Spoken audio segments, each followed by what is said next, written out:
So the Vestra 10 doesn't have a fixed grill on the subwoofer, so that's my bad. But I did my due diligence prior to doing this review. I checked the website because I inevitably always get some sort of spec wrong. And on their site, there was like an interview with the designers or the engineers of the subwoofer, and they wrote, it's in a quote, "We wanted to successfully continue the minimal aesthetic of our Anthra subwoofers through this range while giving them their own identity. Features such as the fixed grille on the design helped us achieve this."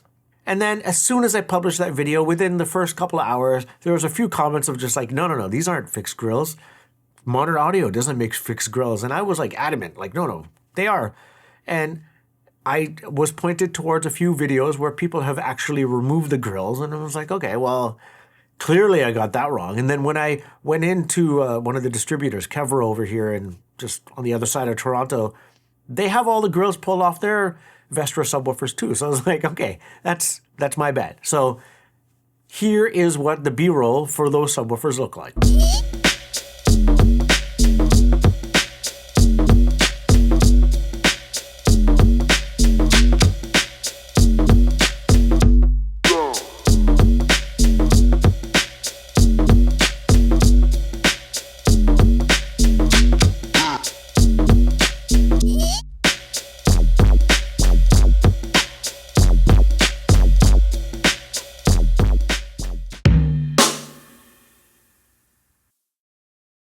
And of course, if you wouldn't mind just liking this video, subscribe to the channel, hit the bell icon for notifications and whatnot. It'll help me out a ton, help me get more awesome products like this in for review.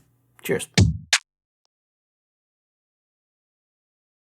I'm not letting this one go. In all of the marketing material and all the imagery when the Vestra series was launched, not a single image showed the grill off of the subwoofer. It was always affixed to it. And when I read that little blurb online, I just assumed you couldn't pull it off.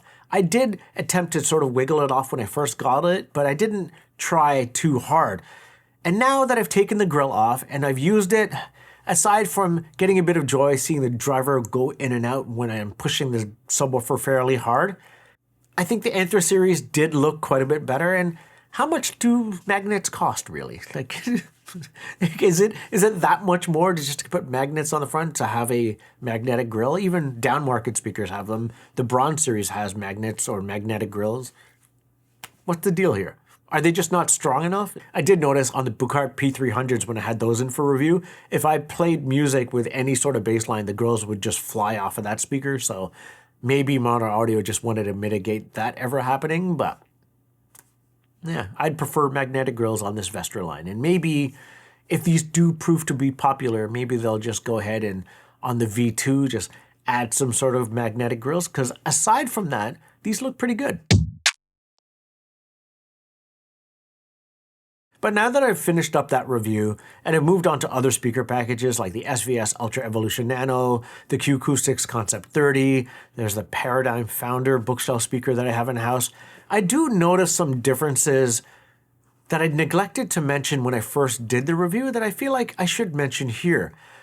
Chief among them is when I am listening to, I guess, non-electronic music, I'm listening to like acoustic or whatever the genre. There's a piano track from Amelie. It's a French name. I'll put it on screen here. Or I was listening to Bill Withers for a bit. There is a slightly metallic-ish sheen in comparison. I don't know if it's just a brightness in comparison to like the SVS or especially the Q Acoustic speakers, where if I want to hear maybe a little bit more detail or a bit more crispness up top, I get that from this Bronze speaker.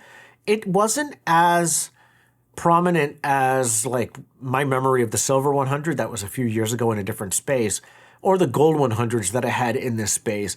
Those definitely did need some sort of tone control, like I turned down the treble a little bit on the Gold 100s. It is a bigger speaker overall and a three-way speaker, but it's not bright to that end, but it is noticeable in comparison to those speakers. But I do sometimes enjoy that extra little bit of detail. Like if I want to hear maybe plucks of strings better, I want to hear inhales, I want to hear all those things.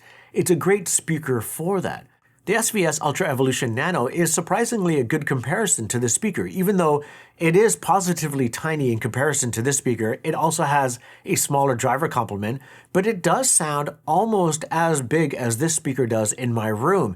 It also tends to dig almost as deep. I don't know what sort of trickery SVS did when they made this speaker, but it does sound big and full next to this speaker. The upper frequencies do have a good amount of detail and clarity, but they are bested by the monitor audio if you are looking for that sort of thing. But when it comes to the mid-range, that's where I feel like these two speakers do differ quite a bit. Take female vocals like Lives. It's electronic music with beautiful singing on top of it. But if I want maybe a slight bit more edge or a bit more of a pronounced vocal, then I would go with the Monitor Audio Bronze. If I wanted to sound a bit more even-handed and tucked back, I would go for the SVS Ultra Evolution Nanos. But the Bronze does edge the SVS with a bit more of a full sound overall and a bit more depth down low, though again, all of this depth can be mitigated with the use of a sub, which is what I like to do with all of my music. But if I want similar scale, a nice full sound, a bit of air on top, but none of that slight metallic sheen, then I would go for the ELAC DB63. I mentioned that in my original review, and I feel like that speaker is a great comparison to this speaker. It just loses in the looks department. But if you only care about sound and you don't want any of that sheen, I would go for the ELACs. But I would probably pick the... You know what?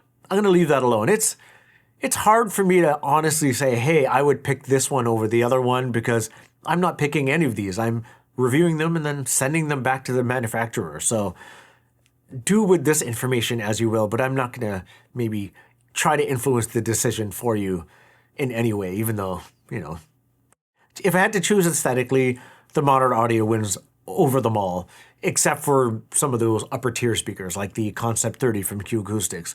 That speaker is more than double the price of this speaker. It has a bunch of isolation in it. It sounds absolutely wonderful. To me, that speaker does trump the Illumina 2 Amateurs. It trumps the Sonetto 2s. It trumps a lot of different speakers, including the Monitor Audio Bronze, but there's quite a bit that goes into that speaker. But it doesn't have the same sheen that this one does. And if you like that, then Monitor Audio is the route for you in sound. I think the big difference would be your amplifier pairing for the Bronze 50. I liked it with the Marantz Model 50. I felt like that pseudo old school sound coming from the Marantz Model 50 sounded great with the Monitor Audio Bronze.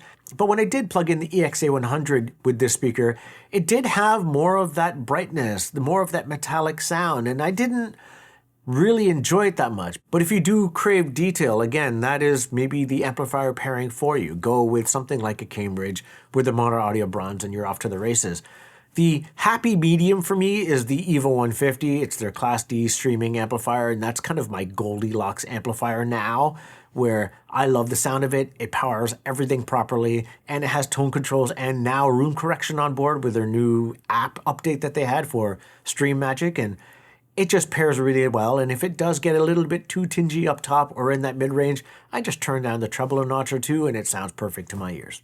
I'm not rushing to send these Bronze 50s back anytime soon. A, because I'm enjoying listening to them, but B, I'm sort of halfway hoping that they'll go ahead and just send me maybe the center channel, the Atmos modules, and then also those really cool flat wall mountable or rear channel speakers. They're sort of akin to the ones that I fell in love with from the Dali speaker packages that I had. They fit perfectly onto my rear speaker shelf. I think they would look pretty awesome there. And I kind of want to hear a budget tier, but still hi-fi, good home theater speaker package from Monitor Audio. I've never actually had a full Monitor Audio home theater package in-house. So yeah, I am holding out hope that they just go ahead and send me a full theater package as well. Pretty please, that would be awesome. And then, of course, a speaker that I imagine a fair amount of people will ask me about, the Bowers & Wilkins 606 S3s. Yes, I did a few months ago pull the trigger on a pair of those. And then a couple months ago, I actually pulled the trigger and sold those speakers. And I sold them because I just wasn't listening to them. I connected them like 2 or 3 times after purchasing them. And then they just sat around collecting dust and I had to move them from shelf to shelf. And if I'm being honest, I did find the highs to be a little bit bright or brittle to me. I like the mid-range. I like the bass depth that I got out of those speakers, but I was always pairing them with a sub regardless. And when I did pair them with an amp that didn't have tone controls, I just didn't like the sound that I was getting out of them. I think in hindsight, they probably would have paired well with the Marantz Model 50, but even with recency bias in mind, I do think the Bronze 50s sound better than the 606s, and the ELAC DB63s definitely sound better than the 606s overall. They're just easier to listen to with a wider variety of material and amplification. So yeah. Other than that, I think that's about it.